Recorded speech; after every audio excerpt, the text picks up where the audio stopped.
Hey, what's up everybody? This is the Swipe95 coming to you. It's my first ever review for YouTube, so just bear with me, it might not be the greatest. So for my first review, I'm proud to present the recently leaked Age of Extinction Voyager Optimus Prime. The evasion mode Optimus Prime. So here we go. It looks quite impressive, I must admit. As soon as I saw him in stores, I just had to have him.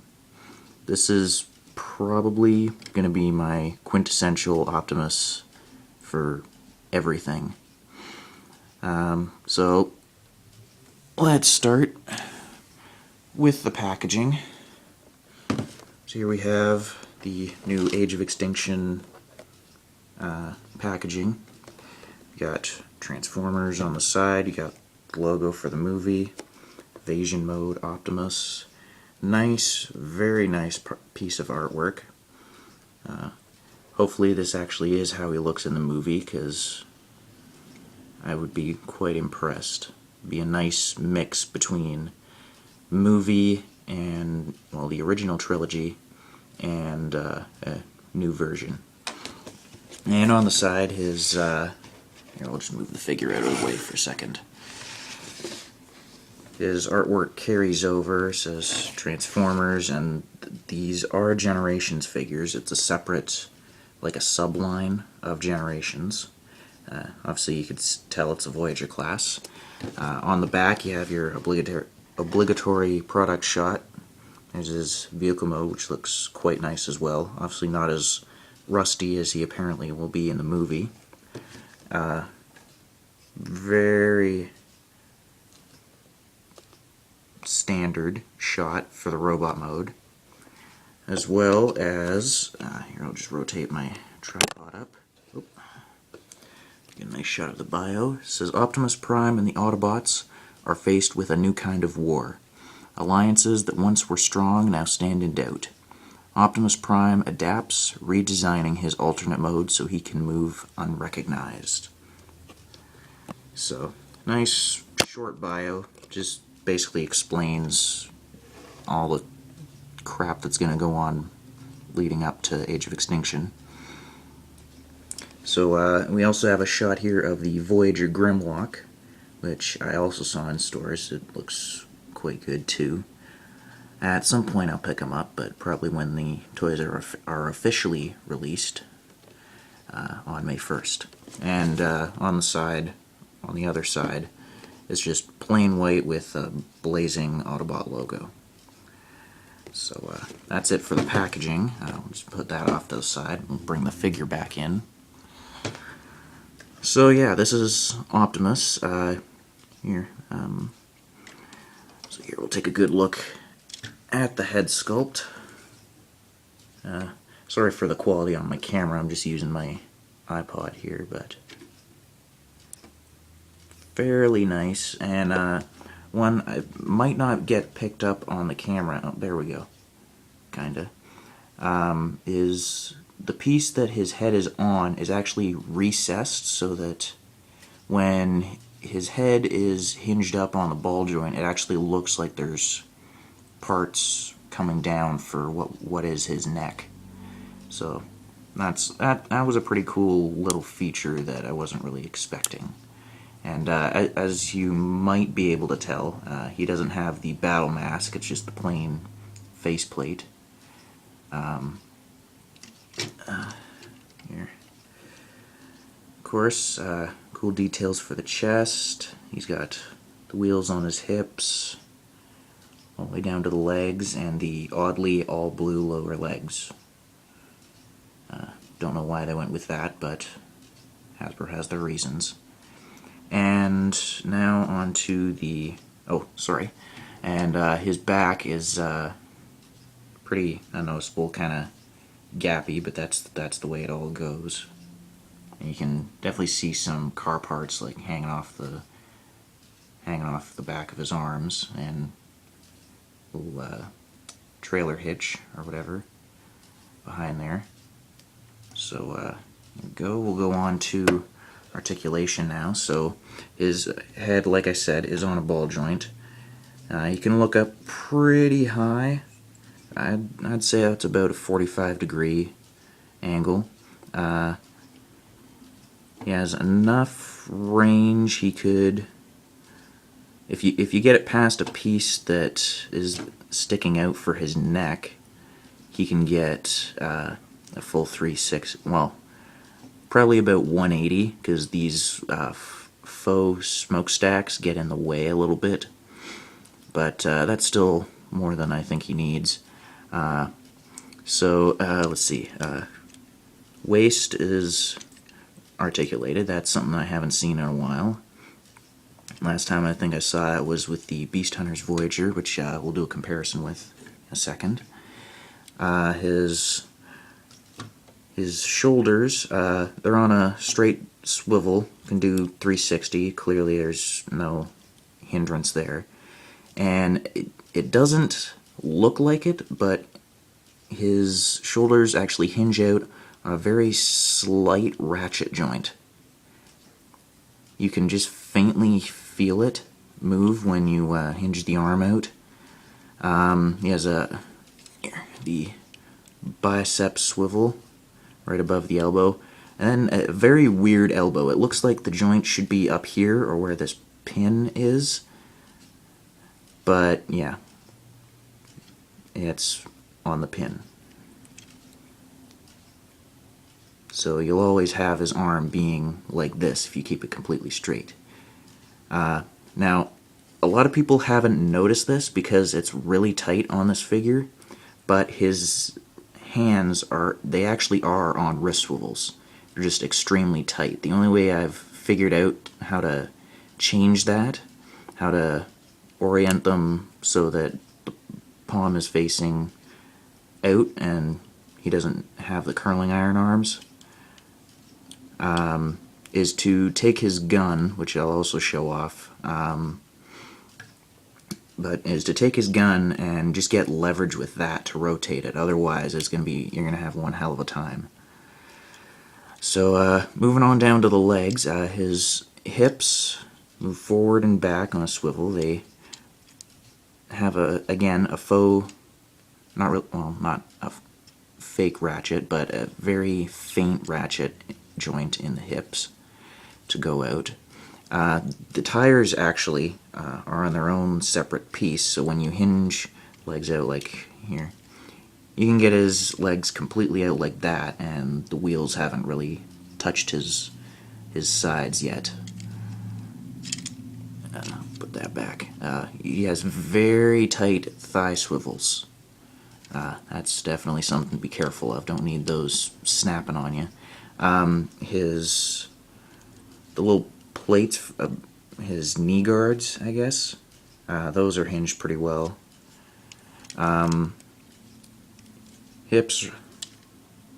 Knees go back a little more than 90. So that's more than needed. I expected we get at least 90. Coming down to his feet, they're on a swivel to go back and forth. Pretty good range on those. But then also there's a pretty tight rocker in the ankle, so you can get some good. Here, we'll just do a basic pose. You can put his feet out. They don't have too much inward movement, but outward isn't too bad. Not that you really need to go outward, but whatever. To each his own. So here, we'll just stand him up for comparisons. So for comparison, I'm going to bring in the Beast Hunters Voyager, and actually he's a little bit taller, because I remember for the longest time it was noted that Beast Hunters Optimus here, the Voyager, was the tallest Optimus, in Voyager class in the last little while. So that's comparison. There, obviously his arms are a little thinner on the Age of Extinction figure, but that's not really that big a deal. And then for those of you who keep collecting deluxes, as I do, and love them as much as I do, Here he is with his deluxe counterpart, the Generations Deluxe Orion packs from the Thrilling 30. And looking, you can't tell on the camera, but Orion Pax's head comes just above where the waist joint is. So obviously that's a pretty good upscale. And for one last comparison, in robot mode at least, here he is with his nemesis Megatron, and this is the Dark of the Moon Voyager. I think in the movieverse, Megatron is supposed to be taller, so this obviously doesn't quite work, but if you don't really care, if you don't really care about the size of the figures, not a bad comparison here. And while we have Megatron in frame, I'm actually going to focus on something. It's to do with Optimus's gun accessory.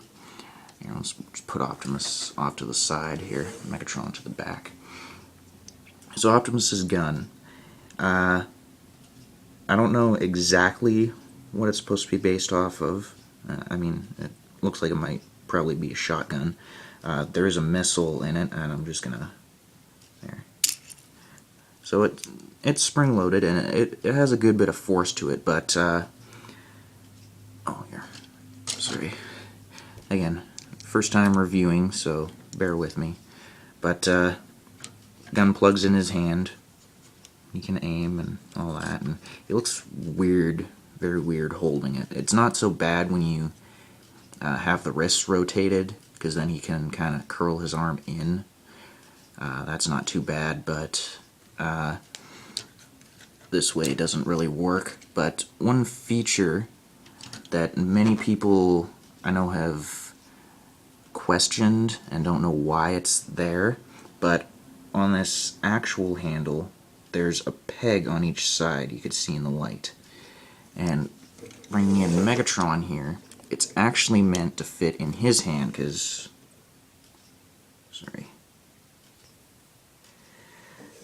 there's actually, again, the camera isn't picking it up but that well, but okay, there you go. There's a peg in his palm. It's actually meant for Optimus's gun. If I can get this to plug in. Sorry, I'm going to pull this off camera for a second.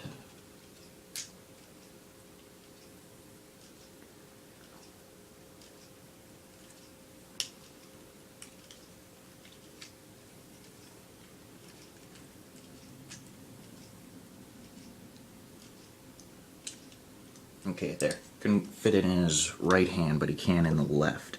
And other than that peg coming down for Optimus to hold, this is clearly Megatron's shotgun from Dark of the Moon. Now that's definitely something that they didn't have to put in, but I'm kind of glad they did, considering that I really like the Dark of the Moon Voyager, of the Voyager Megatron, so there's that. Now, for reviewing purposes, and so this doesn't drag on any longer, I'm not going to show the transformation. I might do it in another video later on, maybe as a, well, this being my first review, maybe I'll do it as like a review 1.5 to show the transformation. But for the moment, I'm going to switch over to his vehicle mode and show that off. So, I'll be back in a sec. Okay, here we are, folks. We have Evasion Mode Optimus in his vehicle mode. And I must say, this is probably one of the best Optimus modes I have seen in a long time. So here we have, and obviously the color scheme and everything is based off G1, just to, you know, quench the appetite of me and my fellow collectors. So yeah, again, he's all blue in the back, and you can clearly see his fake windows and his head way in there. And he's got a single smokestack, and that actually folds up in his robot mode and hides in his chest. But you see here's the gas tank, 6 wheels, Silva running around. All in all, a very, very nice vehicle mode. Now in vehicle mode, there's a plug on top of his vehicle mode where you can plug in the gun. And I just fired the missile, sorry. So, obviously that looks stupid. And where his feet are, which you can kind of tell that there's feet, although it's kind of hid. But there's a peg on each side where you can put the gun, and again, that also looks stupid, so I prefer to just keep the gun off to the side. And for comparison, we have the Beast Hunters Voyager. So you see the two of them stacked up. Clearly the Beast Hunters one is a lot bulkier though. And so here we go, we'll do this, and so Beast Hunters one is longer, but then it's also more of like a tanker carrier thing as opposed to a semi. Lengthwise, yeah, shorter height or width, yeah, about the same, but there's him with his last Voyager counterpart, or not last, but the last good one. So we'll put him off to the side, and we'll bring in the deluxe Orion packs again for scale purposes. So you can see in length, Orion Pax is just a hair shorter in vehicle mode, but he's also based off more of a pickup truck than anything. Clearly the evasion mode Optimus is taller, wider, and I also like the setup for the color scheme better. So that's it for those comparisons, and I think this is all I have to say for my first ever review. I'm so glad to finally have this in hand after seeing pictures in the toy fair, at Toy Fair, like the New York Toy Fair. I knew I had to have them along with at least one of every one of the first wave figures. They'll just look really good to me. So I think that's all I have to say. So this was the review for the Transformers Age of Extinction Voyager class Evasion Mode Optimus. And again, I'll try to do a separate video for his transformation, showcase that. In the meantime, feel free to subscribe, comment, do whatever you like. I'm on Facebook as well. I'll probably put a comment in the description below. So until next time, this has been Swipe95. You guys have a damn good day.